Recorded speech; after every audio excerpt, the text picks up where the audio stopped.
Hello everyone, welcome back to net prep with Sakshi. और आज एक और वीडियो मैं आप लोगों के लिए लेके आई हूँ। एक्चुअली मेरे पास बहुत सारे डिमांड्स आ रही थी कि आपको प्लीज़ मास कम्युनिकेशन के पेपर के ऊपर भी वीडियो बनाइए। तो ये जो वीडियो है ये मास कम्युनिकेशन से रिलेटेड है, बट ये पेपर वन में भी कई बार पूछी जाती है। इसलिए ये दोनों जो पेपर वन के लिए प्रिपेयर कर रहे हैं वो भी इसको देख सकते हैं, और जो पेपर टू के लिए प्रिपेयर कर रहे हैं वो भी इसको देख सकते हैं। वो तो उनके लिए तो इम्पॉर्टेंट ही है because it is hardcore mass communication theories. So let's get started. सबसे पहले मैं अपना छोटा सा इंट्रोडक्शन आप लोगों को दे देती हूँ। मैं रिसर्च स्कॉलर हूँ सेंट्रल यूनिवर्सिटी ऑफ जम्मू में, और 4 बार नेट क्वालिफाई कर चुकी हूँ मास कम्युनिकेशन और जर्नलिज्म से, और 2 साल का मुझे असिस्टेंट प्रोफेसर का एक्सपीरियंस है। सो फ्रेंड्स, सबसे पहले हम बात करते हैं थ्योरीज ऑफ मास कम्युनिकेशन की। तो आज हमने 3 थ्योरीज की बात करी है मास कम्युनिकेशन में। सबसे पहले जो है वो हाइपोडर्मिक नीडल थ्योरी है, इसको हम मैजिक बुलेट भी बोलते हैं। ये आपने पढ़ी होगी अगर आप मास कम्युनिकेशन के स्टूडेंट हैं। और लिमिटेड इफेक्ट्स थ्योरी और टू स्टेप फ्लो थ्योरी, इनके बारे में हम बात करेंगे आज। तो सबसे पहले हम स्टार्ट करते हैं हाइपोडर्मिक निडल थ्योरी से।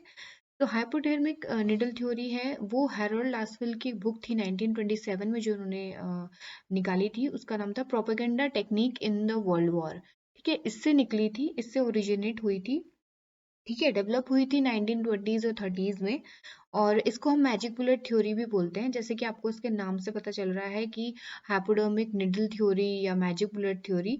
तो इसमें हम क्या बोलते हैं कि जो मीडिया है वो अपने मैसेज को जो ऑडियंस है उनमें इस तरह से इंजेक्ट कर देती है, जैसे कि एक नीडल या बुलेट जो है वो एक इंसान के अंदर या किसी भी चीज़ के अंदर इंजेक्ट हो जाती है। तो उसी तरीके से जो मैसेज भी है वो मीडिया अपने जो ऑडियंस है उसके अंदर इंजेक्ट कर देती है। ठीक है, बेसिकली केटस पैसिव ऑडियंस। इसमें हम जो ऑडियंस जिनके बारे में हम बात कर रहे हैं वो पैसिव होते हैं इसमें, क्योंकि पैसिव का मतलब है कि उनका अपना कोई ओपिनियन नहीं होता। बस वो एक तरीके से सिर्फ आप कह सकते हैं लेमैन की तरह हम उनको ट्रीट करते हैं कि हाँ, उनको अभी कोई नॉलेज नहीं है, लेकिन वो जो भी उनका सोर्स है वो सिर्फ मीडिया ही है, इसलिए वो आसानी से मीडिया की बातों में बिलीव कर लेते हैं। ठीक है, generated after the effect of Nazi propaganda and Hollywood. ये किसके इफेक्ट, नाजी प्रोपेगेंडा जो हुआ होगा शायद आपको पता होगा, उसके बाद जो इफेक्ट था उसका प्रोपेगेंडा का, जिसमें वॉर में जो प्रोपेगेंडा हुआ था कि इतने लोग मारे गए हैं ये वो, और उस चीज को लोगों ने सच मान लिया था। वो चीज आप पढ़ोगे, गोबेल्स हैं जो उनके, उन्होंने ये प्रोपेगेंडा ओरिजिनेट बोलते हैं उनसे ही हुआ था। सो उनके उनके बारे में आप जब पढ़ेंगे तो आपको पता चलेगा कि नाजी प्रोपेगेंडा क्या था। और हॉलीवुड का जो इफेक्ट था, तो आपको पता होगा कि जो ये जो भी आपकी मूवीज या सिनेमाज जो भी होते हैं इनका कितना डायरेक्ट इम्पैक्ट पड़ता है ऑडियंस के ऊपर। तो यही, इसी से आपकी जो ओरिजिनेट हुई थी वो ये वाली थ्योरी हुई थी, हाइपोडर्मिक निडल थ्योरी और मैजिक बुलेट थ्योरी। ठीक है, इसमें क्या होता है कि media is like a gun which fires the information like a bullet. ठीक है, to the audience, and the audience immediately accept it wholly because of reason like access to limited media tools और passive nature of the audience. इसमें क्या है कि जो media है वो एक गन की तरह फायर करता है इंफॉर्मेशन को, जो कि इंफॉर्मेशन जो कि आप बुलेट्स या निडल की तरह आप उनको समझ सकते हैं। और इसको क्या करता है, ऑडियंस क्या करता है, इमीडिएटली उसको एक्सेप्ट कर लेता है। क्यों? इसका रीजन क्या है, या तो उनके पास लिमिटेड मीडिया टूल्स का एक्सेस है, या फिर वो जो उनका नेचर है वो पैसिव है, उनको ज्यादा कुछ पता नहीं है उस टॉपिक के बारे में या किसी भी चीज के बारे में, तो उसको एकदम से एक्सेप्ट कर लेते हैं। ठीक है, और मीडिया के ऊपर बहुत ब्लाइंडली बिलीव कर लेते हैं। ठीक है, तो ये आपकी हाइपोडर्मिक बुलेट थ्योरी है। ठीक है, नेक्स्ट है आपकी जो नेक्स्ट थ्योरी है वो है आपकी लिमिटेड इफेक्ट्स थ्योरी। जैसे कि आप इसके नाम से ही, फ्रेज से ही समझ सकते हैं कि इसमें जो मीडिया का इफेक्ट है वो हम ये बता रहे हैं कि वो लिमिटेड है। ठीक है, वो ऐसा नहीं है कि आप पूरी तरीके से आप मीडिया के ऊपर डिपेंडेंट हैं। इसमें आप ये इसमें ये बताया गया है कि मीडिया का इफेक्ट जो होता है वो लिमिटेड होता है। पॉल लेजरफ्लड हैं जो आपने सुना ही होगा, मीडिया की काफी सारी थ्योरीज उन्होंने दी हुई हैं। सो इन्होंने ही ये प्रपोज करी थी। ठीक है, इस थ्योरी में सजेस्ट किया गया है कि मीडिया का जो इफेक्ट है वो लिमिटेड होता है। ठीक है, this theory says audience did not believe everything what they see और हियर थ्रू मीडिया। ठीक है। इसमें यही है कि इन्होंने यही बोला है कि जरूरी नहीं है कि जो ऑडियंस है वो हर सब कुछ बिलीव करें जो मीडिया उन्हें दिखा रहा है। ठीक है। They usually turn to the advice और एंड इंटरप्रिटेशन। वो क्या करते हैं, जो भी कुछ देखते हैं उसके बाद वो किसी की एडवाइस या इंटरप्रिटेशन की तरफ मुड़ते हैं। ठीक है। उसको जानने की और इंटरप्रिटेट करने की कोशिश करते हैं। ठीक है। तो ये आपकी हो गई लिमिटेड इफेक्ट, जो कि आपको पॉल लेज़रफ्लेड ने दी है। ठीक है। नेक्स्ट है आपकी टू स्टेप फ्लो थ्योरी, जो आप कह सकते हैं कि लिमिटेड इफेक्ट थ्योरी के बाद ही आप कह सकते हैं कि उसको ज़्यादा डिस्क्राइब किया गया। पॉल लेज़रफ्लेड ने ही इसके ऊपर काम किया है। बेरेल्सन और गॉडेट, तीन जो ये मीडिया पीपल थे, मीडिया थ्योरिस्ट थे, इन्होंने इसके ऊपर काम किया हुआ है।